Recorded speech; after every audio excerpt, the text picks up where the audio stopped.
This game will absolutely shock you. It's Magnus Carlsen, world number 1, playing with white. His opponent is Javakir Sindarov, a guy who just won the Candidates, will face Gukesh D for the World Chess Championship this year.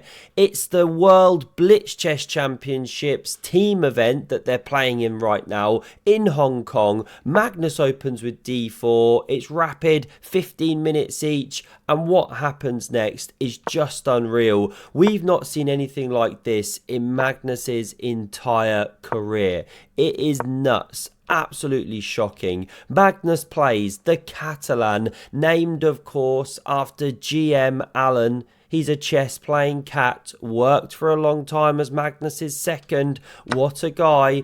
Pawn's now taken, and although it gives this diagonal, it does give the knight a square. You do win a pawn, and in the way that the game now goes, Sindarov holds on to that pawn. Magnus doesn't block with the bishop. Far and away the main move. He's going for his sideline stuff. The pawn is supported. Castles, and we soon get some craziness. Here we go. Bishop b7. Knight takes on c4. Where did that come from? Now it's given the brilliancy because you are winning the piece back. Check first. Knight blocks and defends the bishop, but this is the point. Triple whammy pressure, and you can't avoid giving back a piece. This is how the game proceeded here, and now the best way to go is knight takes. Magnus didn't play it. Presumably he knows this stuff. This is the main line that I found with the all-powerful engine. Game's roughly level, on we go. But in this game, queen b5. And it sets up a queen sacrifice, a genuine queen sacrifice. You know, you're not just giving it away to then set up a checkmate or a big win of material. No. Magnus is genuinely down a queen here after all these exchanges. King f8, so he's ruined the castling. Bishop backs up, threatens knight c6. And if we just pause a moment, take stock, what's the material count? 4, 5, 6, 7 pawns for white, 7 pawns for black. What's Magnus got for the queen? Well, he's got 2 minor pieces, knight and bishop. Is that enough? Shouldn't be usually, right? You've really got to prove something here. Now this is a threat as mentioned. If you take the pawn, the threat still lands, and taking that pawn actually opens lines for this bishop. It's not ideal. The bishops are raking. This isn't fun. So we back it up here. What we saw in the game was bishop d6, allowing the fork. Queen e8, allowing the rook to drop, and Sindarov, known as Windarov in many circles these days, is simply giving back material because he's that much ahead. He wants to simplify the position, and this is why he now starts bringing his extra piece into the game. His rook. We see bishop e3, leaving the pawn to hang, but don't take. Rook slides across, then you get hit with a check here, lose a rook once the queen moves off b2. So therefore king e7, rook a b1's on the board, and the final piece activates in the game. And the trouble for Magnus is these black pawns are strong. They're working well with the pieces, making it difficult for the rooks and the bishops to coordinate against the black king. Queen b4, the queen is so powerful. Magnus himself said it's worth even 10 points in certain positions. b3 is the better structure here. Different game, pawn c3 can be played. Magnus goes a3, and it allows the queen to sit on this square, and after king g2 allows pawn c3. Magnus is on full tilt. He's just lost 2 games before this. Now he's losing this 3rd game in a row. Bishop d1 hits the queen. She moves away, and b4 you can say. Magnus gains that space, allows this pawn to drop with check, and doesn't even play bishop f3. Drops back with the king. a5's now on the board.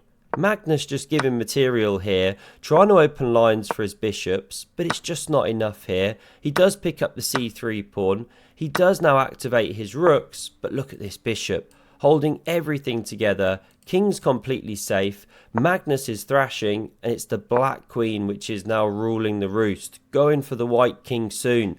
The bishop's covering b1, that's important. Magnus is trying to avoid a rook exchange. Rook c4, f5 gains space, and after bishop d3, staying with the b1 square, we see rook b3, harassing. And if that bishop moves, possibly black's going to give up more material. Give back an exchange, shatter the pawn structure, open up lines here. Magnus doesn't want to find out. He flicks in this check. Best move. King e6, bishop c2, hits the rook, stays with the b1 square, rook moves out the way, rook c3, king d7, and check is on the board, but these bishops just can't play properly. The pawn wall is too strong. The bishop's cementing everything over here. Meanwhile, Sindarov is slowly working his magic, probing, hitting the rook. Bishop d3 connects these ones once more.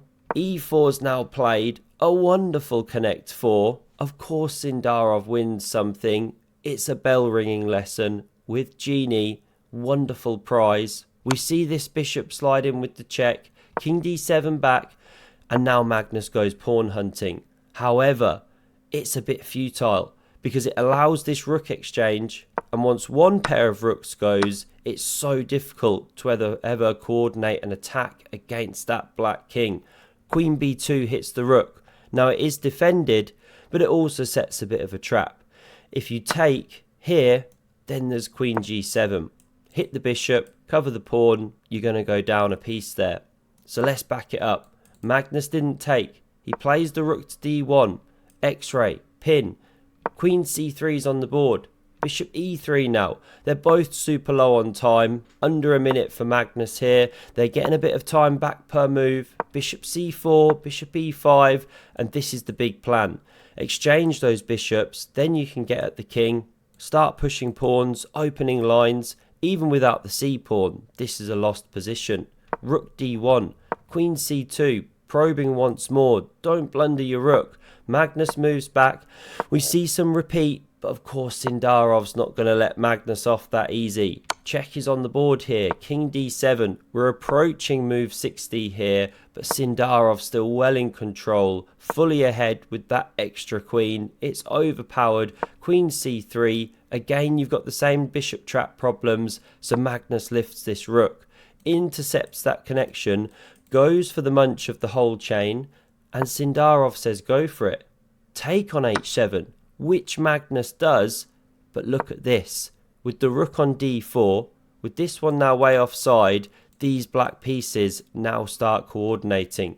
The check is flicked in, otherwise the structure was getting smashed. King f7, Magnus goes for a check, but after king e6, rook d2, desperately trying to cover this f2 point, queen g7 finished the game. It's the same trap that we looked at earlier, but even if you weren't blundering the bishop, black had these ways to make progress. Sometimes the f-pawn pushes, or pawn e3 at the right moment, supported by bishop and queen. It was too much for white to cope with. Magnus resigns, a third loss in a row, and it's just gotten worse. I won't say too much. We'll have to get to that other game soon. This tournament is nuts. Magnus never loses 3 in a row. What is going on? Absolute scenes. Have a look at the video on the screen if you want to see some more epic chess, and I hope to see you again soon. Cheers.